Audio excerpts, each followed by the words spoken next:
be careful. This is especially for my ladies. A lot of people think we're young and naive and we don't really know ourselves. Especially the men, the male doctors, the male staff in the hospital, they would want to take advantage of you. They will try to touch you indiscriminately. Hi guys, welcome back to my channel. Welcome back to Gracie's Tube. Welcome back to another video. How you guys doing? How has the week been? I hope you guys are doing great. As you guys can see from the topic, I'll be telling you guys how to survive housemanship, your internship in Nigeria as in your first year as a medical doctor. Don't forget to like, subscribe, and share this video. It's going to help somebody, somebody who's just graduating from medical school, someone who's just starting house job, somebody who's already doing house job. Trust me, this video is going to help that person. So yeah, that's just it. I want to tell you guys how I've been surviving house job, the things that I have learned, things I wish someone else told me to do, and yeah, I'm just giving you guys the tea and the tips, okay, so that you guys will not be as lost as me, as clueless as me when you guys start. Okay, so the first tip I'm going to talk to you guys about is making inquiries. If you want to do your house job, depending on where you want to do your house job, do you want it to be a government, a general hospital, or a private hospital, or a government hospital, a federal hospital, a state hospital, whatever the case may be? Make inquiries about wherever you want to do your house job in. When you're making inquiries, obviously you have to make inquiries on the work hours. Some places you do like 48-hour calls straight, 96-hour calls straight. If you don't think your body can do it, then there's no need to go there because you're going to break down a lot of times. While there are other places that you just do 36-hour calls or 24-hour calls and you call it a day. So depending on what you want for yourself, just make inquiries. You also need to ask about the salary. Do you have to wait for like 2 to 3 months before they start paying you? Do they pay immediately? Is it if it's MDC, is it if it's federal government, like it's MDC and that's paying you? If it's state government, it's straight from the the state's pocket. And you need to know how often they pay, if they owe salary, just different things. Also need to ask about basic amenities that the hospital provides to house officers. They provide food, they provide accommodation and all that, because you need to know, you need to know that at least accommodation is settled. And to be honest, it's best to have accommodation because you need to always resume work early, and you don't want to be leaving someone that is 30 minutes or 40 minutes away from your house, and then you have to now wake up way earlier, maybe by like 5 or 6. Is really stressful, and you just need to look for things to reduce your stress. Trust me, I'm telling you from experience. You need to also ask about the work environment. Are the people here very malignant? Are they toxic? Are they annoying? Are they people that you can work with? Are they people that you can relate with? Are they people that if you work well with, they're able to give you recommendation letters, because that's what you really need. Okay, so just make those inquiries, ask around, try to ask people who are there. If you know anybody there, if you can go there, ask the house officers. It's just best to know, to be honest, before you start your house job. As I'm hot. Another tip that I'll be talking about is the fact that you have to always resume on time. So work basically starts by 8. They always say 9 to 5, but it's actually 8 to 4. And as a house officer, you are assigned to various patients. You need to follow up. I've already talked about duties of a house officer in one other video. So as a house officer, you're usually like the first to resume. You're supposed to know any new complaints from your patients. You're also supposed to take their samples, just follow up with them. So it's just best to resume early in the morning, come by 8, come before 8:30, come before 8:15. If you're late, let it be like 15 to 20 minutes late. Don't be a tidy person, because before you know it, what round starts typically around 8:39, as they like your MOs come, your medical officers, your registrars come by like 8:39 to start their ward round. So you need to try and come early so that you check on your patients, and then you follow up with them, discuss their cases with your medical officer, registrar, your consultant. And don't be the house officer that they've tagged as lazy, because for your housemanship they actually rate you.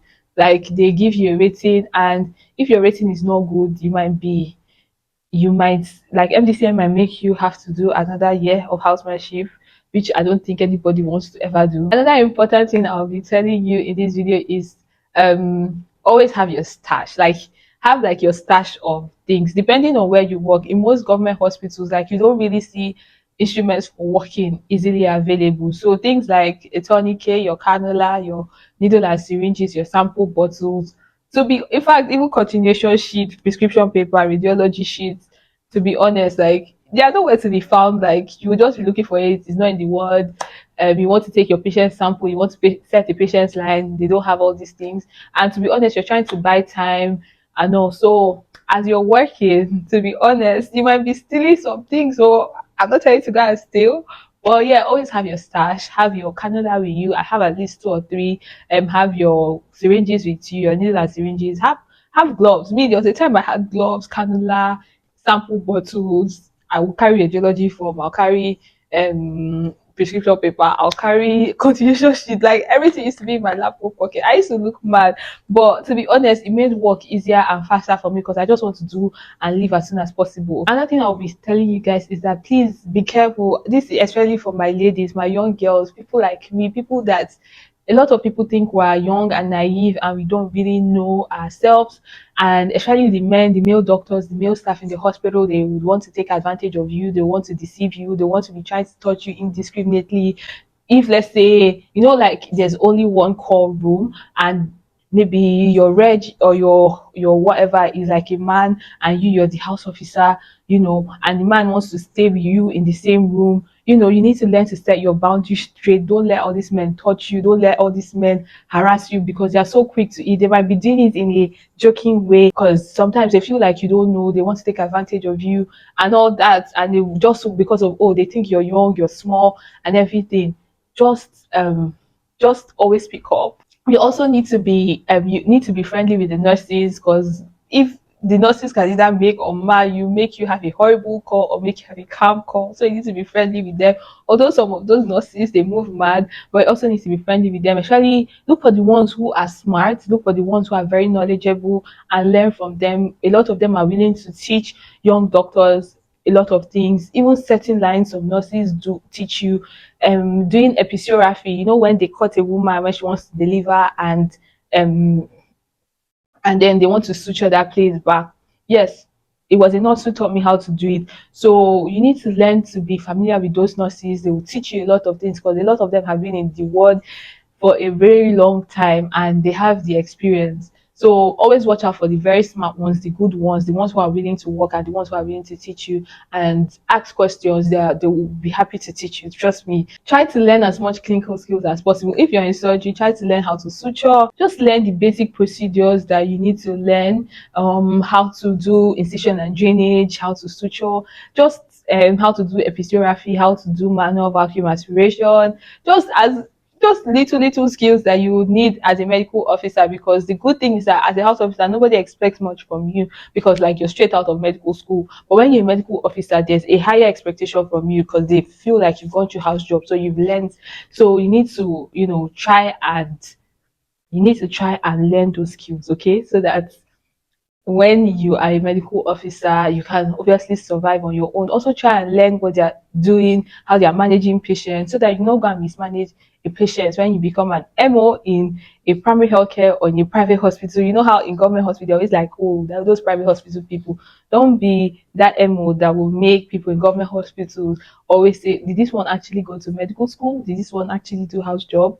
Also try and do your work. Trust me, don't be too hardworking. Oh, don't go and be too hardworking. Do your work, do another person's work, trying to cover up with the lapses, right? But just try and do your work. Don't be too forward when it comes to work. Just go, make sure that your patients are okay. Just even if you're not so interested in the work, but just because of you're dealing with human lives, it's not like property, it's not like money, it's not like any other thing, but this is actual human life. So try and do your work. If you're supposed to take a sample, if you're supposed to set the line, if you're supposed to clerk a patient, if you're supposed to review a patient with your medical officer, your registrar, try and do it. Don't leave your work for another person because it's obviously very annoying for the other person that you're leaving it for. Some people might not complain, while some people would complain, and it's not good for you to be having for another person to be other people to be complaining constantly about you. You might get a query, you might get an extension for like not doing your work or not doing your work well. Another tip I would like to give you is have, if it's possible, though this one is not compulsory, but if it is possible, have like two numbers. I have like your phone number and like your hospital phone number and your personal phone number. I always say try to not be too available, right? Because like I said, if you are too willing to work too hard, they're going to, your chiefs will give you more work. So the reward for hard work is more work, your house job. They're not giving you money, they're not giving you shit, they don't care about you. But yeah, like I was saying, try and have two numbers if you can. Yeah, I only have one number, and so I think it's also very annoying. So try and have two numbers so that when you're not at work, you'll not be getting work related calls and some very annoying things that when you're not at work they'll be disturbing you for. And sometimes it can even make you leave your house and come to work when obviously you don't have to do that. They can always find somebody else to give that to. That tip is try to save. Like when you're doing house job, like obviously you're getting a significant amount of money. It's higher than what most graduates to earn in Nigeria.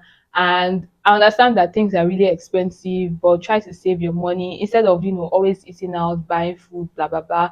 My dear, just cut your coat according to your size and start cooking. If you come from home, buy home, get the food from your house and eat.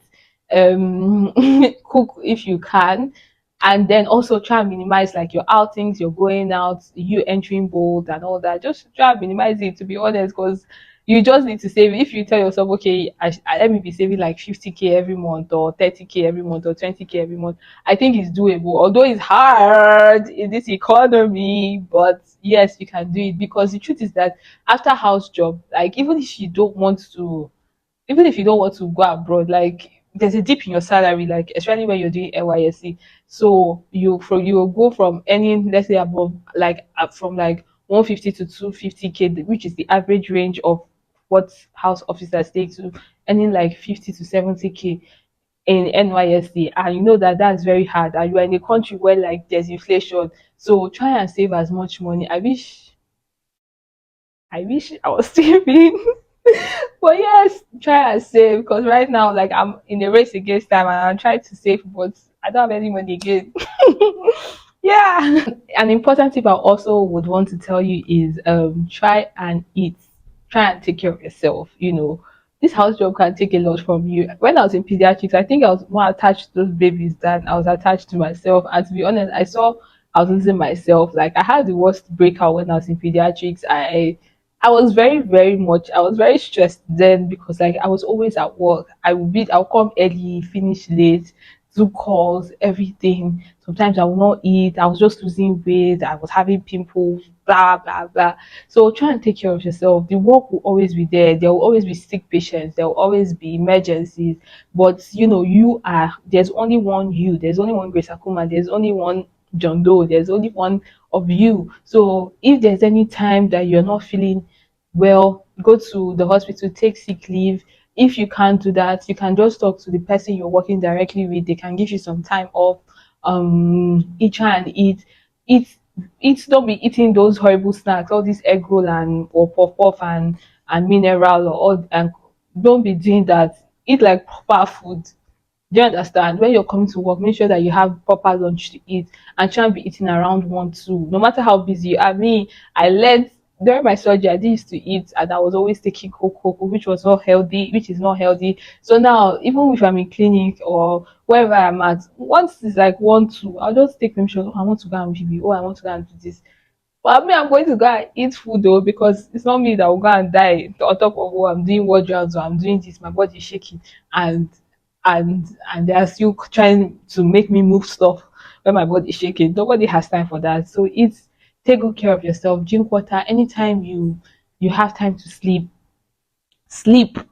Sleep well, oh, because you need it, okay? And that tip is that you need to learn to speak up for yourself. If you notice that there's any form of injustice, if you notice that more work is being pushed to you, if you notice that some of the house officers are slacking, they're not doing what they're supposed to do, if you just notice that you have more calls than other people, please speak up. There's no award for suffering. There's no award for long suffering, tolerance, especially in a place in government work, because no matter what you do, your salary is still your salary.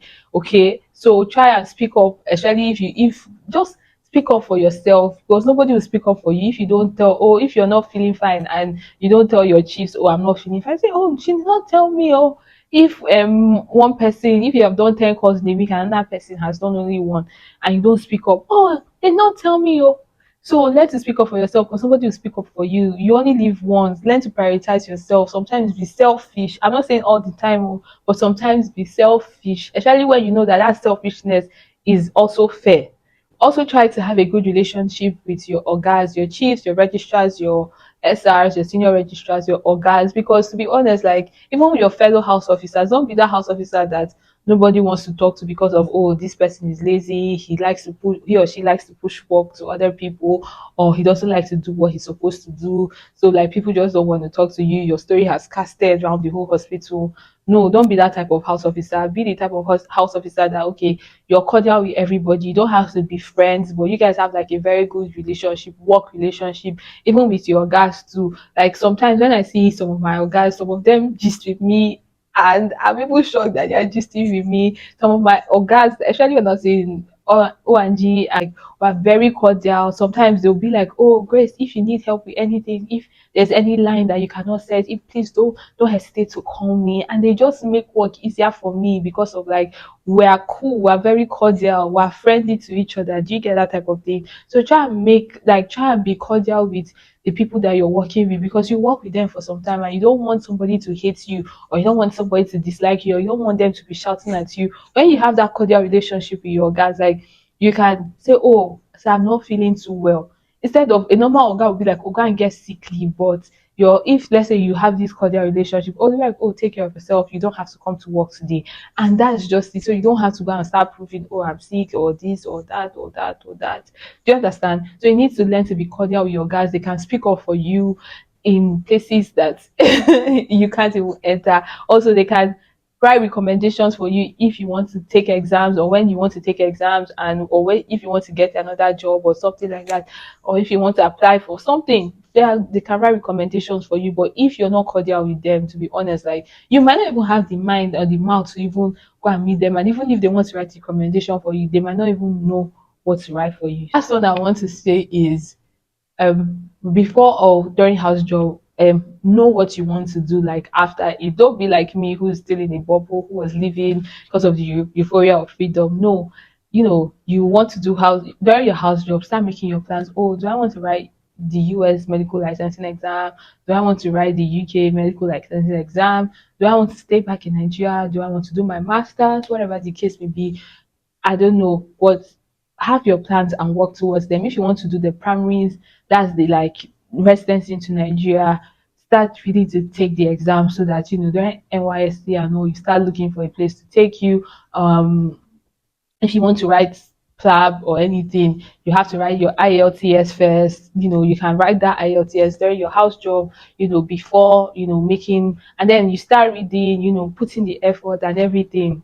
You guys get, like, have your plans and work towards them. You're out of school, nobody's going to put a gun to your head anymore to read and all that. So you need to make out time, plan yourself, plan how you do everything, and just work towards it. And ultimately, like, be prayerful, guys. Be prayerful. Ask God, always ask God for direction. God, what do you want me to do at every step of the way? And also try and have fun. Look for things that make you happy and do them. Like, try and relax, go out, go on dates, eat well, eat out with your friends 1 or 2 times.